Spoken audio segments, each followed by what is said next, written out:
ዲያብሎስ ወደ ህይወታችሁ ሲመጣ የትኛውንም እድል ወይም የትኛውንም ኦፖርቹኒቲ ይጠቀማል። የሚቆጡ ሰዎች በሙሉ ላጋነንት ስፍራ እየሰጡት ነው። ቁጣ ኖርማል ሊሆን ይችላል ለናንተ፣ ላጋነንት ግን እናንተ ህይወት ላይ እንዲያርፍ ስፍራ ወይም ላይሰንስ እየሰጣችሁ። ዲያብሎስ እናንተ ህይወት ላይ ቦታ የሚያገኘው የወረወረውን ሐሳብ እስከተቀበላችሁ ድረስ ነው። የመጨረሻ ታርጌቱ ስፍራ ማግኘት። ጠንቋይ ቤት የሚሄዱ ጨለማ ስፍራ ያሉ ሰዎች የሚሄዱ ሰዎች በሙሉ ገንዘብ ሲጠየቁ ሰምቲንግ ሲጠየቁ በሚሰጧቸው ነገር የሚገዙት የነሱን ገላና የነሱን ነፍስ ነው። ምንም ነገር ተደርጎ መግዛት የሚፈልጉት ምንድነው? የሰው ነፍስና ስጋን ነው። እድል ፈንታ መስጠት ካልፈለጋችሁ ነፍስንና ስጋችሁን መጠበቅ ነው። ለዲያብሎስ እድል ፈንታ ለመስጠት ከፈለጋችሁ መጠበቅ ያለባችሁ እርኩስ ከሆነ ነገር፣ የጨለማ ከሆነ ሐሳብ በሙሉ ነፍሳችሁንና ስጋችሁን መጠበቅ አለባችሁ። በመንፈሳዊ ነገር የደከመ ሰው መንፈስ ቅዱስ ጋር ዴይሊ የሆነ ፌሎሺፕ የሌለው ፔንቴ የጾም ጸሎት ህይወት ሳይኖረው ድንገት ብድግ ብሎ መጽሐፍ ቅዱስ አንብቦ የሚወርድ ፔንቴ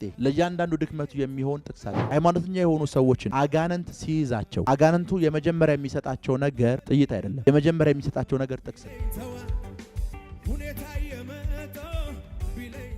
የአማርኛው መጽሐፍ ቅዱስ ስታነቡት በቁጣችሁ ላይ ፀሐይ አይግባ ለዲያብሎስን ፈንታ አትስጡት ይላል። አሁን የእንግሊዝኛውን ስናነበው ኔዘር ጊቭ ኤ ፕሌስ ቱ ዘ ዴቪል ለአጋንንት ወይም ለዲያብሎስ ቦታ አትስጡት ይላል። ለዲያብሎስ ቦታ አትስጡት። የግሪኩ ቦታ የሚለው ትርጉም ኦፖርቹኒቲ አትስጡት ነው የሚለው፣ እድል አትስጡት ነው የሚለው። ሶ ችግር የለውም ቦታ በሚለው ጥቂት ደቂቃ ላስተምራችሁ። ዲያብሎስ ወደ ህይወታችሁ ሲመጣ የሚመጣው ቦታ ፈልጎ ነው። ዲያብሎስ ወደ ህይወታችሁ ሲመጣ የሚመጣው ቦታ ፈልጎ ነው። ጌታ ኢየሱስ ከአጋንንት እስራት ነፃ ስለወጣው ሰውዬ ሲነግረን እንደዚህ ነው ያለን። ሌሎች 6 አጋንንቶችን ጠርቶ ምን አገኘው ብሎ ይነግራቸዋል። ጥሩ ቤት አግኝተናል ይላል። ጥሩ ቤት አለ፣ ሶ ሄድና እንኖርበት ይላል። አስቀድሞ ዴሊቨሪ ከሆነ ሰው አጋንንት ሁሉ ጊዜ የሚፈልጉት ቦታ ነው። ማረፊያ ይፈልጋሉ። ሁሉ ጊዜ የሚመለከቱት ማረፊያ ፍለጋ ነው። ማረፊያ ፍለጋ ግን ወደ እናንተ ሲመጡ እናንተ ላይፍ ላይ ለማረፍ ሲመጡ እናንተ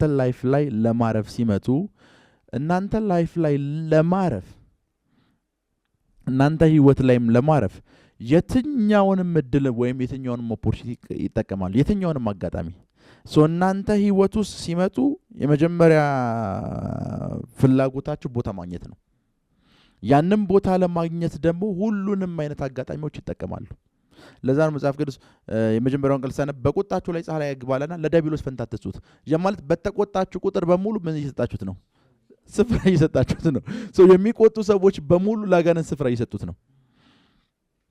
ይህ አንደኛው ነው። አስቡት፣ ኖርማል ቁጣ ኖርማል ሊሆን ይችላል ለናንተ፣ ላጋነንት ግን እናንተ ህይወት ላይ እንዲያርፍ ስፍራ ወይም ላይሰንስ እየሰጣችሁት። አጋነንቶች ወይም ዲያብሎስ እናንተ ህይወት ላይ ሲመጣ የሚመጣው ስፍራ ፈልጎ ነው። ስፍራ ፈልጎ እናንተ ህይወት ጋር ሲመጣ ምሳሌ አንድ አገር ስትሄዱ የመጀመሪያ የምትሄዱበት አገር ላይ የመጀመሪያ ጥያቄያችሁ የማታውቁት አገር ከሆነ ስፍራ ነው የመጀመሪያ ጥያቄያችሁ። ማረፊያ ነው የምትፈልጉት። ለማረፊያ ሆኖ የሚያገለግላችሁ ኪሳችሁ ውስጥ ያለ የብር ኖት ነው። ኪሳችሁ ውስጥ ያለውን የብር ኖት የምትሰጡት ምን ለማግኘት ነው? ማረፊያ ለማግኘት ነው። ኪሳችሁ ውስጥ ሪሰፕሽኒስቱ ወይም ማረፊያውን የሚሰጣችሁ ሰው ማረፊያውን ለናንተ የሚያመቻችላችሁ ወይም የሚሰጣችሁ ምን እስከተሰጣችሁ ድረስ ነው? ብር እስከሰጣችሁት ወይም ገንዘብ እስከሰጣችሁ ድረስ ነው። እናንተም ገንዘብ የምትሰጡት ምን ለማግኘት ነው? ማረፊያ ለማግኘት ነው። ትኩረታችሁ መስጠቱ ላይ አይደለም፣ ትኩረታችሁ ማረፊያው ላይ ነው። ማረፊያውን ለማግኘት 10ም ብትባሉ 100ም ብትባሉ ሰጣላችሁ። ታርጌታችሁ ምን ስለሆነ? ማረፍ ስለሆነ። በቁጣችሁ ላይ ፀሐይ አይግባልና ለሰይጣን ፈንታ አትስጡት አላለም። ዲያብሎስ ነው ያለው። አሁን ምን ማለት እንደሆነ አሁን ለዲያብሎስ ቦታ አትስጡት ከተባለ ዲያብሎስ ቦታ የሚያገኘው አንድ ሰው ህይወት ላይ እንዴት ነው የሚለውን ነው ዛሬ ላስተምራችሁ የፈለኩት። ዲያብሎስ እናንተ ህይወት ላይ ቦታ ፈልጎ ሲመጣ ቦታ የሚያገኘው በምን አይነት መንገድ እንደሆነ ልንገራችሁ። መጀመሪያ ከስሙን እነሳ። ዲያብሎስ፣ ዲያ ማለት ሐሳብ ማለት ነው። ብሎስ ማለት መወርወር ማለት ነው። ያ ማለት ዲያብሎስ ማለት ሐሳብ ወርውሮ የሚከት ማለት ነው። ስፍራ ለማግኘት ሐሳብ ነው የሚያመጣው። ስፍራ ለማግኘት ወደ እናንተ አእምሮ ሐሳብ ነው የሚወረውረው። ሐሳብ ወርውሮ እንደ ሪሰፕሽኒስቱ ገንዘብ ስትሰጡት ከተቀበለ ግዴታ ስፍራ ይሰጣችኋል። ምክንያቱም ምን ተቀብሏል? ገንዘብ ተቀብሏል። ዲያብሎስ እናንተ አእምሮ ውስጥ ሐሳብ ከወረወረ ሐሳቡን ከተቀበላችሁት ማረፊያ አግኝቷል። ለሱ ስፍራ ለመስጠት ከፈለጋችሁ፣ ፈንታ ለመስጠት ከፈለጋችሁ የምታደርጉት ነገር ምንድን ነው? የወረወረውን ሐሳብ አለመቀበል ነው። የወረወረውን ሐሳብ አለመቀበል ነው። ለዛ ነው አንድ ሆቴል ለማረፍ ሂዳችሁ ለሪሰፕሽኒስቱ ብር ስትሰጡት ብሩን እስከተቀበለ ድረስ ግዴታ ያሳርፋችኋል። እናንተን አለማሳረፍ ከፈለገሳ የሰጣችሁትን ብር ይመልስላችኋል። የሰጣችሁትን ብር ከመለሰላችሁ የማረፍ መብቱ የላችሁ።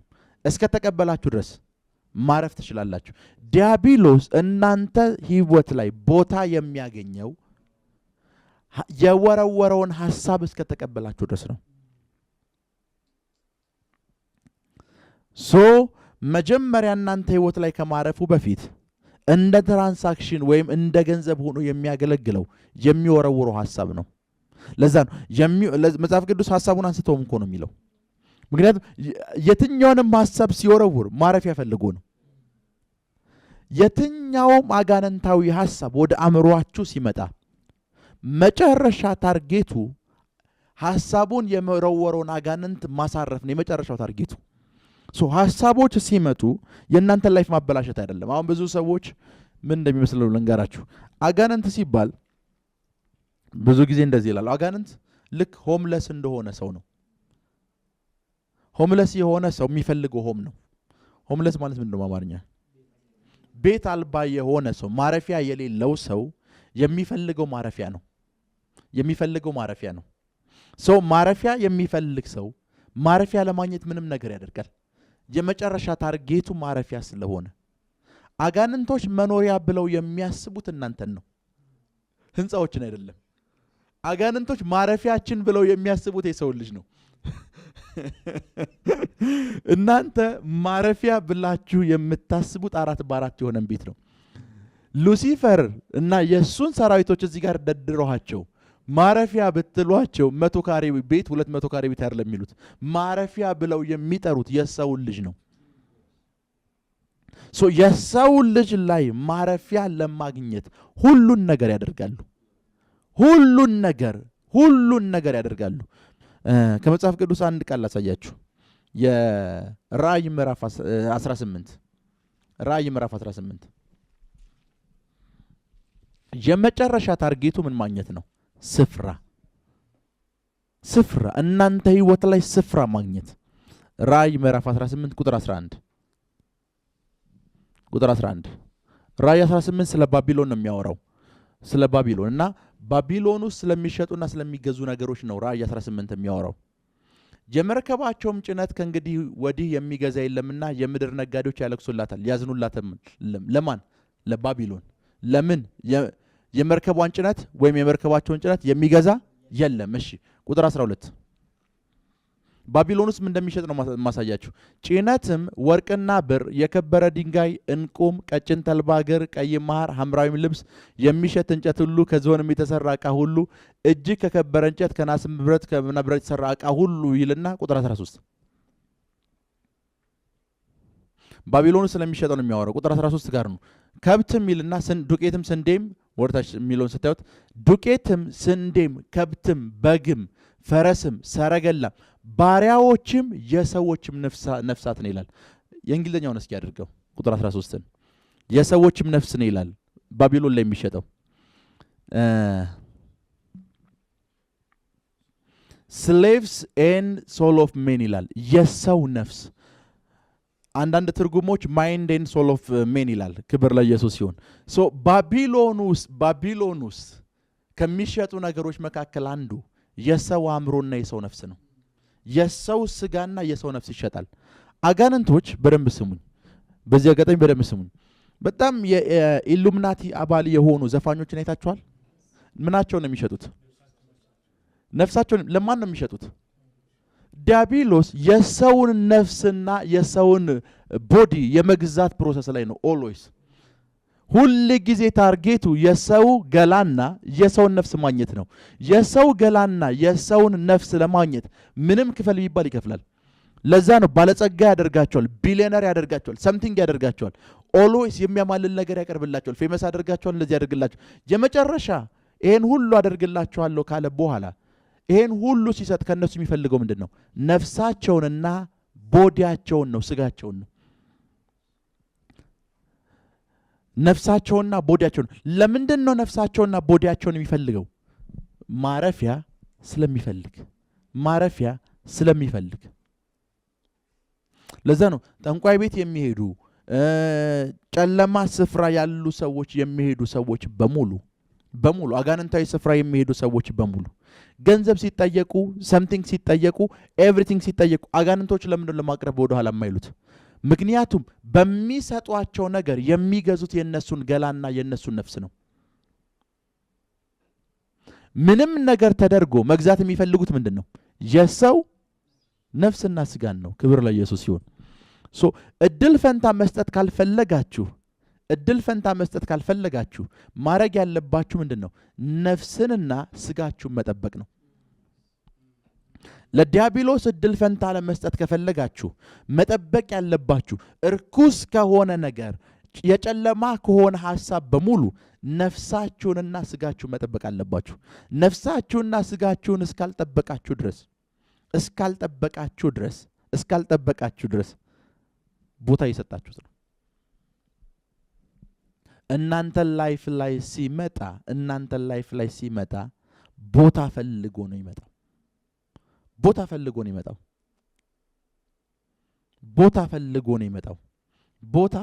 ነው ይመጣው።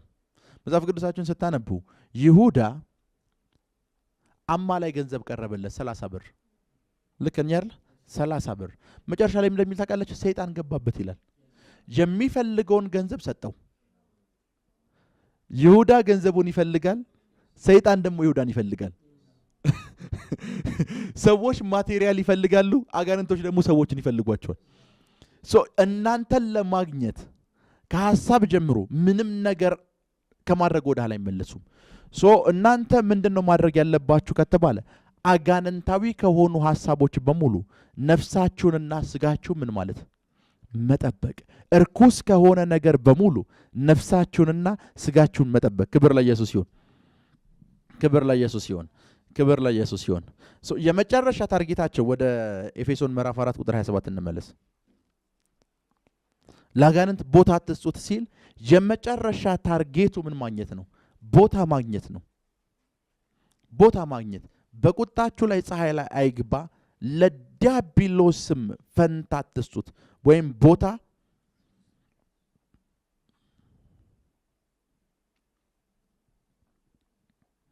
የሚወጣውን ፈልጎ እንደሚያገሳ አንበሳ ይዞራሉ አይደለም ቢለው መጽሐፍ ቅዱስ። ለምንድን ነው የሚዞረው? በሆነ አጋጣሚ መግባት የሚችልበት ምን ለማግኘት ነው? በር ለማግኘት ነው። መግባት የሚችልበት ቀዳዳ ለማግኘት ነው። መግባት የሚችልበት ሚንስ ለማግኘት ነው። ቀልድ ቢሆንም አንድ ጊዜ ምን ሰማው? ሁለት ሰዎች የተጣሉ እያለ ሁለት አጋንንቶች ወክ እያደረጉ ነበር አሉ። እና ሰዎቹ ሲጣሉ እየተጣሉ ነው፣ ለምን አንገባባቸው ማለት አንደኛው አጋንንት ጠብቅ ራሳቸው ይጠሩናል አለው። ከዛ አንደኛው በጣም ይባሰበት ሰው ሰይጣኔን አታምጣው ሲል በቃ ተጣተናል አለው። ላይፋችሁን ሁል ጊዜ መጠበቅ ያለባችሁ የምታደርጓቸው ድርጊቶች በሙሉ ለዲያብሎስ እድል ፈንታ እንደማይሰጡ እርግጠኛ ሁኑ። በሰው ላይ ክፋትን ስታስቡ፣ ስትጠበቡ፣ አድማ ስትመቱ፣ ስትቆጡ፣ ስታኮርፉ፣ ሰው ይቅር አልልም ስትሉ ሰው ይቅር አለልም ስትሉ ሰውን በልባችሁ ተሸክማችሁ ስትዞሩ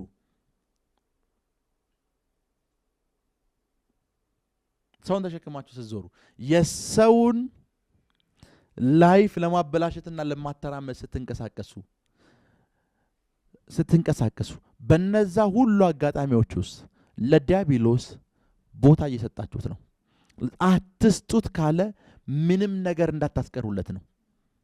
እናንተ ህይወት ላይ ቦታ የሚያገኝበትን መንገድ በሙሉ ዝጉበት ነው። ምን ማለት ነው? ቤት ያለው እኔ እናንተ እንዳትገቡ ከፈለኩ በሬን ጥርቅም አድርጌ ነው የምዘጋው። በሬን ጥርቅም አድርጌ በሬ ላይ ትንሽ ቀዳዳ አግኝታችሁ እንኳን እንዳትገቡ። ትንሽ ቀዳዳ አግኝታችሁ ወደ እኔ ቤት እንዳትገቡ በሬን በተቻለ መጠን እናንተን ሊያስገባ በሚችል መንገድ ዘጋዋለሁ። ዲያብሎስንም እንደዛ አድርጉት ነው የሚለው ጳውሎስ። ዲያብሎስንም እንደዛ አድርጉት። በምንም አይነት መንገድ ምን እንዳታደርጉት፣ ቦታ እንዳትሰጡት። ቢኮዝ ቦታ ከሰጡት ምን እንደሚያደርግ ያውቃል። እሱ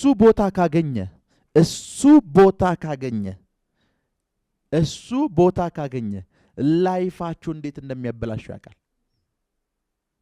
እሱ ቦታ ካገኘ፣ ክብር ለኢየሱስ ይሁን። እሱ ቦታ ካገኘ ላይፋችሁ እንዴት እንደሚያበላሽው ያውቃል። ምን አትስጡት? ቦታ አትስጡት። አሁን ቦታ እንዳትሰጡት ከሚያደርጓችሁ ነገሮች መካከል አንዱን ነግራችኋለሁ። ቢኮዝ ዛሬም ማስተምራችሁ አፍተር ዲስ ባለው የህይወት ዘመናችሁ እንኳን በምንም አይነት መንገድ ዲያብሎስ በላይፋችሁ ላይ ቦታ እንዳያገኝ ነው። ቁጥር 28 ጋር እንግባ። ቁጥር 28 እንዴት ነው ቦታ የሚያገኘው የሚለውን ነው ጳውሎስ እያወራ ያለው። የሰረቀ ከእንግዲህ ወዲያ አይስረቅ። ቢኮዝ የሰረቀ ሰው ወይም ሌባ የሆነ ሰው ኦልሬዲ በሩን የከፈተ ሰው ነው። ሶ ጳውሎስ እየነገራችሁ ቦታ እንዳያገኛላቸውና የሰረቀ ከእንግዲህም እንዳይሰርቅ፣ ነገር ግን በዚያ ቦታ በፈንታ ለጎደለው የሚያካፍለው እንዲኖርለት በገዛ እጆቹ መልካምን ስራ እየሰራ ይድከም። እሺ ቁጥር 29 ሌባ ሰው በሩን ከፍቷል ማለት ነው። ለሚሰሙትም ጸጋን ይሰጥ እንደሚያስፈልግ ለማነጽ የሚጠቅም ማናቸውም በጎ ቃል እንጂ ክፉ ቃል ካፋችሁ ከቶ አይወጣ። ክፉ ቃል ካፋችሁ የወጣ ሰዓት፣ የሐሜት ቃል ካፋችሁ የወጣ ሰዓት፣ እርግማን ካፋችሁ የወጣ ሰዓት ምን እያደረጋችሁት ነው? ጳውሎስ ቀጣይ 28 29 ያለ የሚያወራቸው ነገሮች በሙሉ ምንድናቸው? በር ለመዝጋት ነው። የተከፈቱ በሮች ምን ለማለት ነው? ለመዝጋት ነው።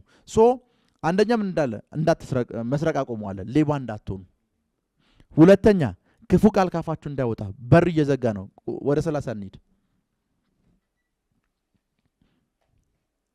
ለቤዛ የታተማችሁበትን ቅዱስን መንፈስ ምን አትበሉ፣ አታሳዝኑ። አሁንም ፖል ምን እያደረገ ነው? በር እየዘጋ ነው። ቁጥር 31 መራርነት፣ ንዴት፣ ቁጣ፣ ጩኸት፣ መሳደብ ሁሉ ከክፋት ሁሉ ጋር ከእናንተ ዘንድ ይወገድ። መራራ መሆን፣ ቢተር መሆን፣ ተናዳጅ መሆን፣ ቁጡ መሆን፣ ጯሂ መሆን፣ ተሳዳቢ መሆን፣ ክፉ መሆን ምን ይሰጠዋል? ለሱ ደጅ ይሰጠዋል፣ ፈንታ ይሰጠዋል። በላይፌ ስፔሻሊ ደግሞ ክርስትና ከገባኝ በኋላ በጣም ከተናደርኩ ንዴት የሚቆየው 2 ደቂቃ ነው። እጅግ ሰዎችን ለሳምንት የሚያናዳቸው ጉዳይ 2 ደቂቃ ነው የሚያናደኝ። ከ2 ደቂቃ በኋላ ረሳዋለሁ። ቢኮዝ በምንም አይነት መንገድ ለዲያብሎስ ቦታ መስጠት አልፈልግም። እንዴ በጣም ነው እኮ የሚያናደው፣ ደህና አይደለም በፍጹም። ክብር ለኢየሱስ ይሁን። ሳምታይምስ ላስት ታይም ለሆነ ቦታ ኮንፈረንስ ሂደን ድንገት በማናቀው ምክንያት ኮንፈረንሱ ተዘረዘ። ኦሬዲ በማናቀው ስላችሁ በታይሙ በማናቀው፣ አሁን ግን አውቀነዋል። ኦሬዲ ቀጣይ ቀን ድጋሚ ሄደን ኮንፈረንሱ ስላደረግነው ማለት ነው። እና አብሮኝ የነበሩ ሰዎች ተናደዋል፣ ተበሳጭተዋል፣ ኤቭሪቲንግ ብለዋል። እኔ ብቻ ነበርኩ ምስቀው፣ እኔ ነበርኩ ብቻ ስጫወት የነበረው። መናደድ የነበረብኝ እኔ ነው። ቢኮዝ የሚያናድ አጋጣሚ ተፈጥሯል። ነገር ግን በምንም አይነት መልኩ ለዲያብሎስ ፈንታ አልሰጠውም። በምንም አይነት መልኩ ለዲያብሎስ ፈንታ አልሰጠውም። መንፈሳዊ ሰዎች ስትሆኑ ቁጡ የሚያረጋችሁ፣ ተናዳጅ የሚያረጋችሁ፣ ጨዋሂ የሚያረጋችሁ፣ ተሳዳቢ የሚያረጋችሁ፣ ክፉ የሚያረጋችሁ ኢንቫይሮንመንት ውስጥ ከአንድና ከሁለት ደቂቃ በላይ አትቆዩም። ከአንድና ከሁለት ደቂቃ በላይ ከቆያችሁ ዲያብሎስ እናንተ ህይወት ላይ ስፍራ ማግኘት ይጀምራል። ዲያብሎስ እናንተ ህይወት ላይ ስፍራ ማግኘት ይጀምራል። በቁጣችሁ ፀሐይ አትግባ ሲል ፀሐይ እኮ ምድር ላይ የምትቆየው 12 ሰዓት ነው። ፀሐይ አትግባ ሲል ቢያንስ ካልቻላችሁ እንኳን ከ12 ሰዓት በላይ ሆን እያለን ፖል ወደ ቀጣይ ቀናችሁ አሁን በ12 ሰዓት ውስጥ ስፍራ አግኝቷል። ወደ ቀጣይ ቀናችሁ ይዛችሁት አትግቡ። አጋንንቱን መራራነትን አስወግዱ፣ ተናዳጅነትን አስወግዱ፣ ቁጣን አስወግዱ፣ ጨዋህነትን አስወግዱ፣ ተሳዳቢነትን አስወግዱ። ስለዚህ sometimes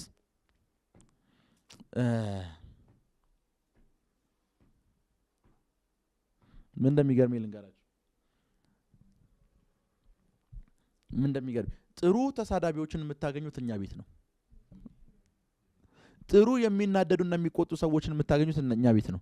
የሚያናድር ነገር ብድግ ብሎ ያናዳቸዋል። ከዛ እነሱ ያንን ቅናት ብሎ ይጠሩታል። ያንን ነገር ለእግዚአብሔር መቅናት ብሎ ይጠሩታል። ሄሎ የእግዚአብሔርን ቁጣ ማንም ሰው መቀጣት አይችልም። ከዛ ያንን ነገር ለእግዚአብሔር ቀንተው እንዳደረጉት አድርገው ምድር ላይ በጣም አስቸጋሪው ነገር ፔንጤ ነው። በዚሁ አጋጣሚ በምድር ላይ በጣም አስቸጋሪው ነገር ፔንጤ ነው የምልበት ትልቁ ምክንያት ፔንጤ ነው ስል ደካማ ፔንጤ፣ በመንፈሳዊ ነገር የደከመ ፔንጤ እጅግ በጣም አስቸጋሪ ነው። ለምን ካላችሁ ለእያንዳንዱ ነገር ጥቅስ አለው። ለእያንዳንዱ ነገር ጥቅስ አለው። አንድ ያስታውሳል የዛሬ 4 ዓመት ወደ አንድ ገጠር ክፍል 4 ዓመት ያልፏል 5-6 ዓመት ይሆናል። ወደ አንድ ገጠር ክፍል ላገሎት ገባን እና የገባንበት ስፍራ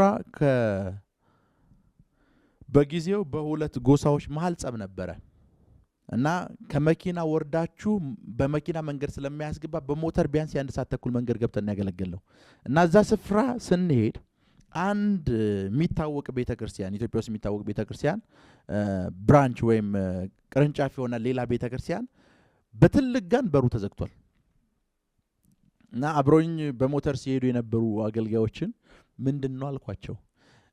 ሁለት ጎሳዎች መካከል ጸብ ስለተፈጠረ ፓስተሩ አሉኝ እዛ ኤሪያ ላይ የነበሩ አማኞችን በሙሉ መጽሐፍ ቅዱሳቸውን እዚህ ያስቀምጡ ስንመለስ እናመልካለን ብሏቸው ነው በጋን የቆለፈው። ወደ ጦርነት ይዟቸው ሄደ ፓስተር።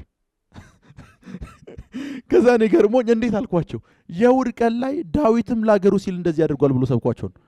ዳዊትም ለመሬቱ ሲል በመንፈሳዊ ነገር የደከመ ሰው ከመንፈስ ቅዱስ ጋር ዴይሊ የሆነ ፌሎሺፕ የሌለው ፔንቴ፣ ዴይሊ ከመንፈስ ቅዱስ ጋር የየቀኑ መነካካት የሌለው ፔንቴ፣ ከመንፈስ ቅዱስ ጋር የየቀኑ መነካካት የሌለው ፔንቴ። እሱ ብቻ አይደለም የጾም ጸሎት ህይወት ሳይኖረው በመንፈስ ቅዱስ ሳያምን ድንገት ብድግ ብሎ መጽሐፍ ቅዱስ አንብቦ የሚወርድ ፔንቴ ለእያንዳንዱ ድክመቱ የሚሆን ጥቅስ አለው። ለእያንዳንዱ ድክመቱ የሚሆን ጥቅስ አለው። የቱ ጋር ነው አታጭስ ያለው ይላችኋል። እሺ የቱ ጋር ነው አጭስ ያለው ብለህ ብትጠይቀው እኮ አያሳየም።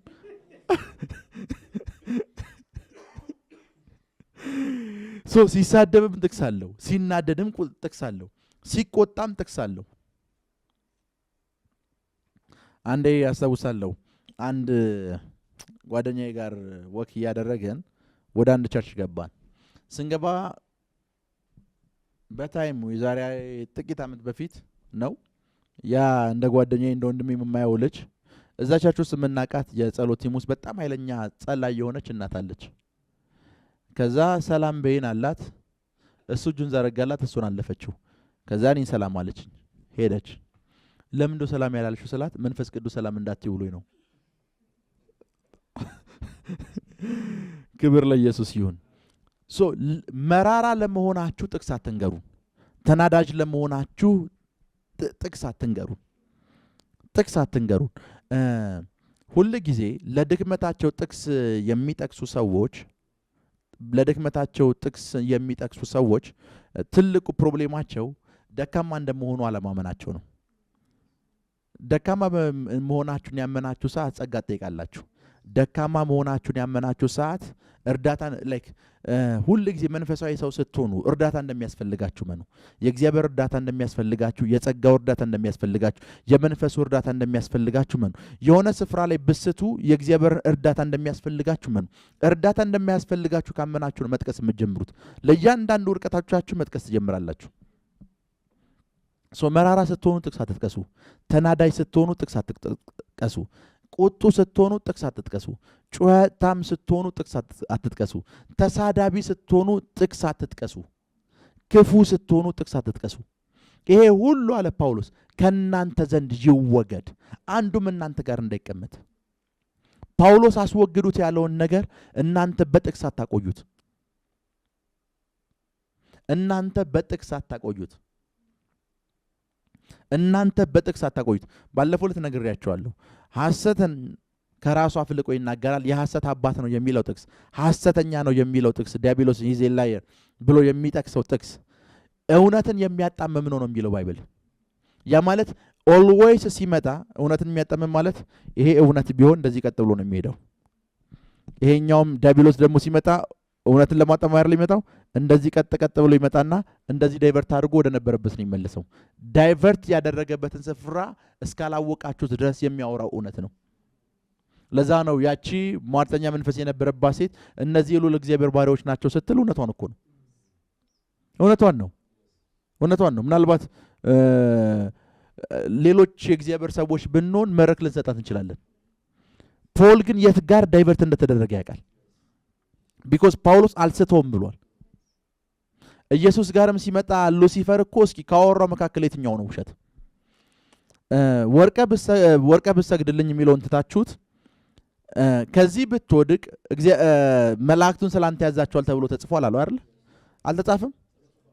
ሶ ኦልዌይስ ሪሊጂየስ የሆኑ ሰዎችን አጋንንት ፖሰስ ያደርጋቸው፣ ሪሊጂየስ የሆኑ ሃይማኖተኛ የሆኑ ሰዎችን አጋንንት ሲይዛቸው አጋንንቱ የመጀመሪያ የሚሰጣቸው ነገር ጥይት አይደለም። የመጀመሪያ የሚሰጣቸው ነገር ጥቅስ ነው። ሃይማኖተኛ የሆኑ ሰዎችን በሃይማኖት ውስጥ ያሉ ሰዎችን አጋንንት ጥቅስ ህይወታቸውን ሲቆጣጠር የመጀመሪያ የሚሰጣቸው ነገር ለድክመታቸው የሚሆንን ጥቅስ ነው። ክብር ለኢየሱስ ይሁን። ጳውሎስ እንደዚህ ያለ ይሄ ሁሉ ከምን ይወገድ? ከእናንተ ዘንድ ይወገድ። ከዛስ ቁጥር 32 ጳውሎስ ይሄን ሁሉ እያወራ ያለው ግን ለአንድ ነገር ነው፣ ለዲያብሎስ ስፍራ እንዳሰጡት ለማድረግ። እርስ በርሳችሁም ቸሮችና ርኅሩኆች ሁኑ፣ እርስ በርሳችሁ ክፉ አትሁኑ፣ እርስ በርሳችሁ ተሳዳቢ አትሁኑ፣ አንዳችሁን የምትሳደቡ አትሁኑ፣ እርስ በርሳችሁ ተናዳጅ አትሁኑ፣ እርስ በርሳችሁ ክፉ አትሁኑ። ምኖች ሁኑ? ቸሮች ሁኑ፣ ርኅሩኆች ሁኑ። አጠገባችሁ ለምታገኙት ወንድማችሁ ራሩለት። አጠገባችሁ ለምታገኙት ወንድማችሁ ራሩለት። አጠገባችሁ ለምታገኙት ወንድማችሁ ቸሮች ሁኑ። የቸርነትና የርኅራኄ ልብ የሌለው ሰው ሁል ጊዜ ዲያብሎስ በሱ ዘንድ ስፍራ ያገኘ ሰው ነው። አንድን ሰው ካላጠፉ እንቅልፍ የማይወስዳቸው ጴንጤዎች እኮ አሉ። ልክ የሌላው ሃይማኖት ተከታይ እንዳለው በሙሉ ማለት ነው። አንድ ሰው ካልጠፋ፣ አንድ ሰው ካልተዋረደ፣ አንድ ሰው ዝቅ ካላለ፣ አንድ ሰው ዳውን ታች ካልወረደ እንቅልፍ የሚወስዳቸው ሰዎች አሉ። ጳውሎስ ግን ምን ብሏል? እርስ በርሳችሁ ቸሮች ሁኑ። የደከመ ሰው ስታገኝ ራራለት። ኢየሱስ እኮ ተራራ ላይ አወጣቸውና እረኛ እንደሌላቸው በጎች መሆናቸውን ያየ ሰዓት ራራላቸው ይላል። ራራላቸው። እርስ በርሳችሁ ቸሮች። እግዚአብሔር ደግሞ በክርስቶስ ይቅር እንዳላችሁ ምን ተባባሉ? ይቅር ተባባሉ።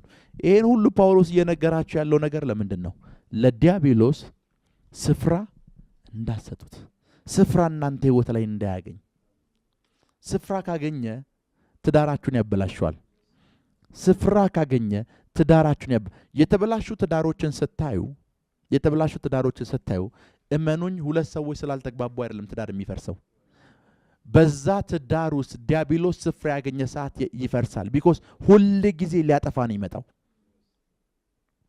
አንዳቸው የሱ ሐሳብ ተቀባዩ የሆኑና ቤት ውስጥ ያስገቡታል። ያ ትዳር በትንትኑ ይወጣል። ምን አትስጡት? ስፍራ እንዳትሰጡት። ክብር ለኢየሱስ ይሁን። ስፍራ ሲፈልግ እናንተ ውስጥ ስፍራ ብሎ የሚጠራው ምናችሁን ነው? ቦዲያችሁንና ሶላችሁን፣ የእናንተን ስጋና ነፍስ ነው ምን ብሎ የሚጠራው? ስፍራ ብሎ የሚጠራው። አስቡት 10 ዓመት ሙሉ የኖራችሁበት ቤት ነው። 10 ዓመት 20 ዓመት ከልጅነታችሁ ጀምሮ የኖራችሁበት ቤት ነው። 20 ዓመት ኖራችሁበታል። 20 ዓመት ስትኖሩ ቤቴ ብላችሁ አስባችሁታል፣ ፈርኒሽድ አድርጋችሁታል፣ ቲቪ አድርገላችሁለታል፣ ሶፋ አስቀምጣችኋል፣ ቀለም ቀብታችኋል፣ ማርብል አድርጋችኋል፣ ሁሉን ነገር አድርጋችኋል። 20 ዓመት ኖራችሁበታል። ልቀቁ ብትባሉ ምን እንደምትሉት? ይሄንን ቤት ልቀቁ ከዚህ በኋላ ሌላ ሰው ይኖርበታል ብትባሉ ምን እንደምትሉት? አለቅም ነው የምትሉት። ዴሊቨራንስ ፕሮግራም ላይ እኮ አለቅም የሚለው ለዛ ነው። ፈርኒሽ አድርጎታል ቤቱን። ከልጅነቷ ጀምሮ ነው ያስኳት ሲል ከልጅነቷ ጀምሮ ከዚህ በኋላ ሌላ ቤት የለኝም ብሎ ቤት ውስጥ የሚያስፈልጉ እቃዎችን በሙሉ አስገብቷል። ውጣ ስትሉት አልወጣም ይላል። ለዛ ነው አልወጣም የሚለው። ቢኮዝ ከዛስ ለምን ማትወጣው ስትል ቤቴ ነች የኔ ነች ይላል። ከዚህ ቤት ለምንድን ነው አንተ አልወጣም የምትለው? 20 ዓመት ከኖርክበት ቤቴ ነውስ ብለህ እኮ ስላመንክና ቤት ስለሆነ ነው። አጋንንቱም ቤቴ ነች ነው የሚላችሁ። ከዛ እሱ ጋር በኢየሱስ ስም ካላችሁ ብዙ ታይም ከጸለያችሁ በኋላ ይለቃል። ለመልቀቅ የሚያስቸግራችሁ ለምንድን ነው? አለኝ የሚለውን ንብረት በሙሉ ሸክፎ ያስቀመጠው እሷ ጋር ነው። ከኔ ጋራችሁ ውጣ ስትሉት ረጅም ዓመት የኖርኩበት ቤቴ ነው ይላል። ሌላ አዲስ ቤት ከምፈልግ ኦሬዲ ይሄንን ለምጄዋለሁ፣ አለማመጄዋለሁ። ይሄንን ሰውዬ አለማመጄዋለሁ፣ በደንብ እየኖርኩበት ነው ይላል። ለዛ ነው ዴሊቨራንስ ፕሮግራም ላይ ውጣ አትውጣ ጭቅጭቁ ያ ነው። ቤቴ ብሎ እየኖረ ነው። ከቤቴ ለምን አስወጣኸኝ ነው። ከቤቴ ለምን አስወጣኸኝ ነው። ከዚህ በፊት ዴሊቨራንስ የሚያገለግሉ ሰዎች ምን ማድረግ እንዳለባቸው አውርቼ ነበር። ክብር ለኢየሱስ ይሁን። አስቡት 20 ዓመት ኖራችኋል እዚህ ቤት 20 ዓመት ኖራችኋል። ተውት ይህንን ትምህርት ላስተምር ነበር ሌላ ጊዜ፣ ዛሬ ፋስቲንግ ትምህርት ስለሆነ 20 ዓመት የኖራችሁበት ቤት ውስጥ ውጡ ስትባሉ እናንተን ለማስወጣት የተጠቀምነው ኃይል ነው። በፍቃዳችሁ አይደለም የወጣችሁት። የሰማችሁ ነው። በኃይል ነው ያስወጣናችሁ። በኃይል ካስወጣናችሁ ኔክስት እናንተ የምትጠይቁት ምንድን ነው? ንብረት አለኝ ንብረት ይላውጣ ነው። አጋንንቶች ግን ንብረት አለኝ ንብረት ይላውጣ አይሉ። ንብረቱንም አይፈልጉትም፣ ቤቱን ነው የሚፈልጉት። በኃይል ነው እናንተ ያባረራችኋቸው። በኃይል ማባረራችሁን እንድታውቁት በምን እንዳባረራችሁ ልንገራችሁ። ላይክ ከሱ ጋር ዲል ስምምነት ፈጽማችሁ አይደለም ያባረራችሁት። የኢየሱስን ስም ኃይለኛ የሆነውን ብርቱ የሆነውን ምሽግ የሚያፈርሰውን ኢየሱስ ስም ጠርታችሁን ያባረራችኋቸው። እነሱን በኃይል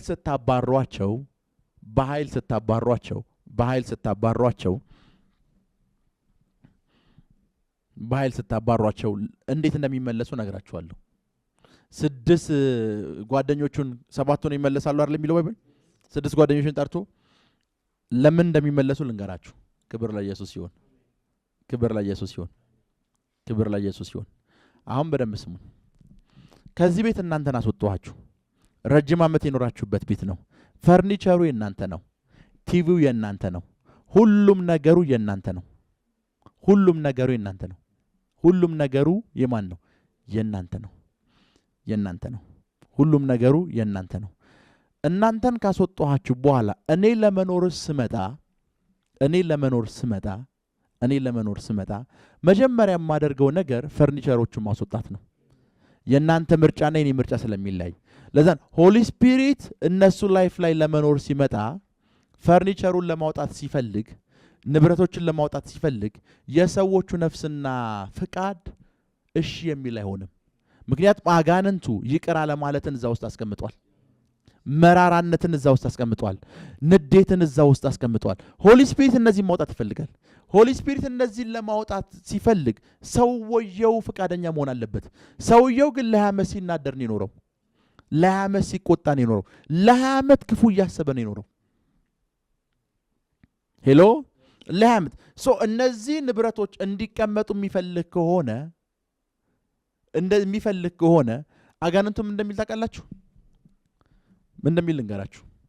ወደ በረሃ ሄደ ይላል አይደል? ተመልሶ ጓደኞቹን የጠራቸው ለምንድን ነው? ብቻውን ለምን ያልመጣው? መቼም ለዘላለም እንደማያወጣ ያውቃል። ከፊተኛው ይልቅ የኋለኛው ይበስበታል የሚለው ለምንድን ነው? የኋለኛው ይበስበት? አሁን አጋንንቱ ወጥቶለታል። ንዴቱን ለመተው ግን ፍቃደኛ አይደለም። ቁጣውን ለመተው ፍቃደኛ አይደለም። አድመኝነቱን ለመተው ፍቃደኛ አይደለም። ሄሎ ፍቃደኛ አይደለም። በፍጹም ፍቃደኛ አይደለም። ሲወጣ እንዳጋንንትን ይወጣው። ስድስቱን ግን ይጠራቸው። ለምን እንደሚጠራቸው አፍተር ዚስ እንደማይወጣ እርግጠኛ ነው። ያ ማለት አጋንንቱን መልሶ የጠራው ሰውየው ነው።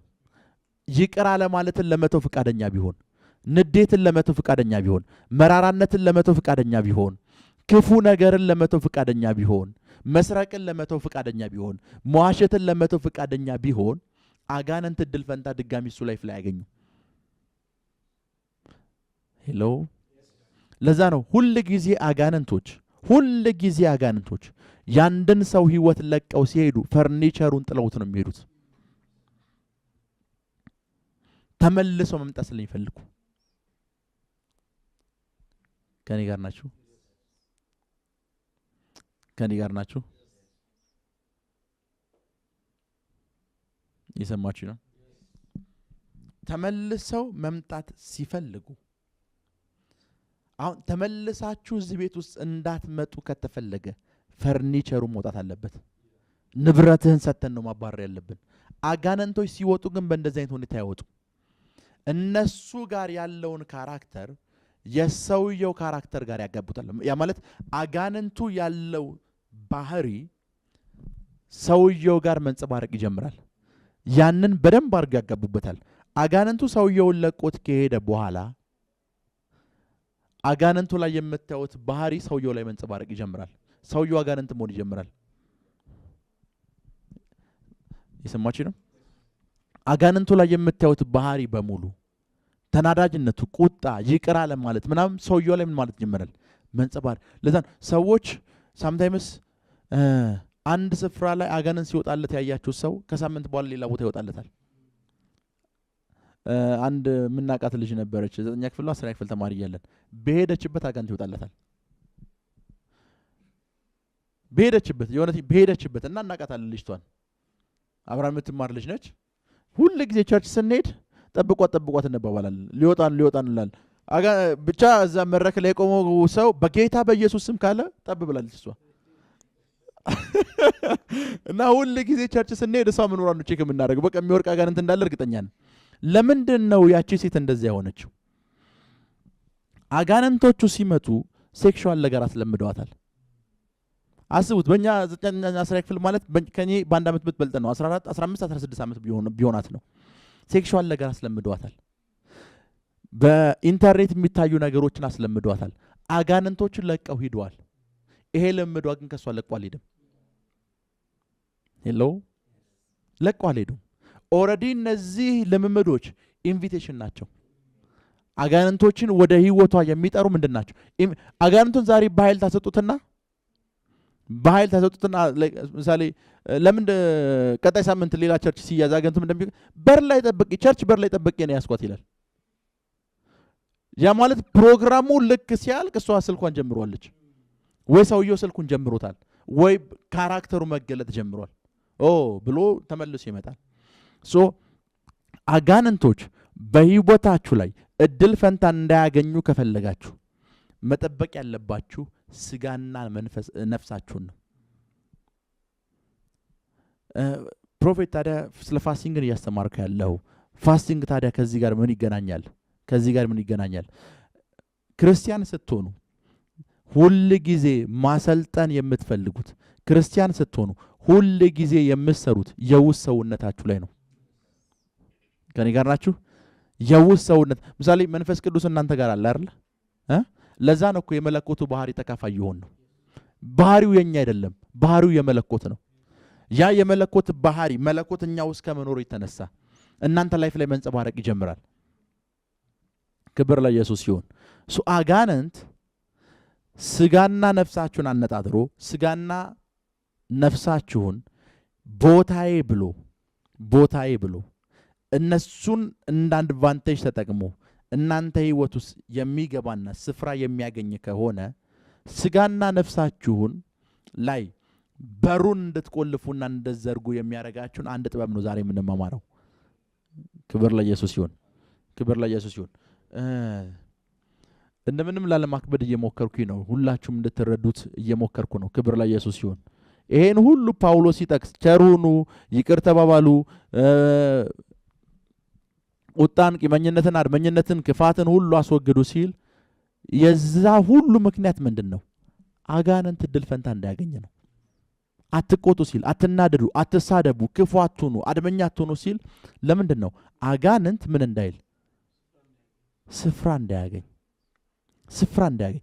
ቸርች ውስጥ ስቀው የማያውቁ ሰዎች አጋጥሟቸው ያውቁ? እንደዚህ ነው በቃ ፊታቸው።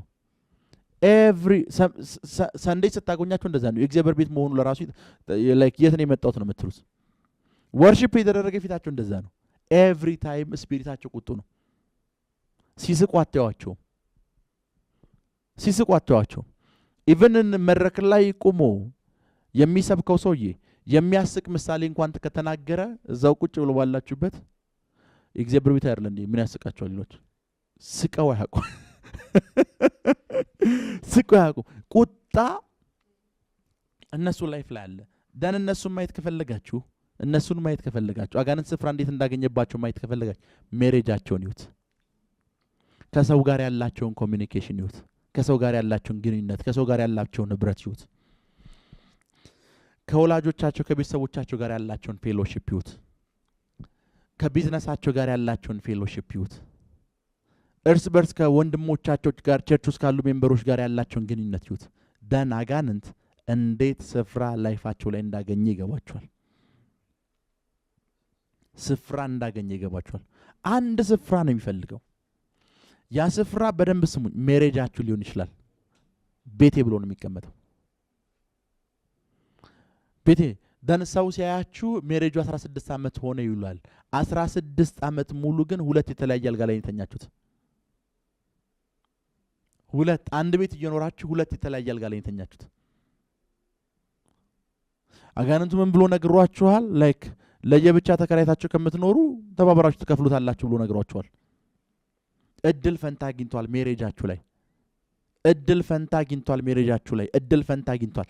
ያ ማለት ጥቅስን አሳበው እናንተ ውስጥ በቁጣ የሚገለጡ አጋንንቶችን ንቁባቸው። ባድመኝነት የሚገለጡ በክፋት የሚገለጡ አጋንንቶችን ንቁባቸው። ክብር ለኢየሱስ ይሁን።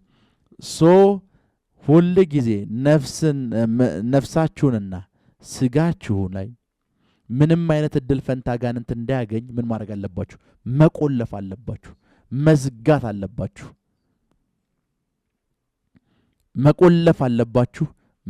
አለባችሁ። ምን እንዳያገኝ?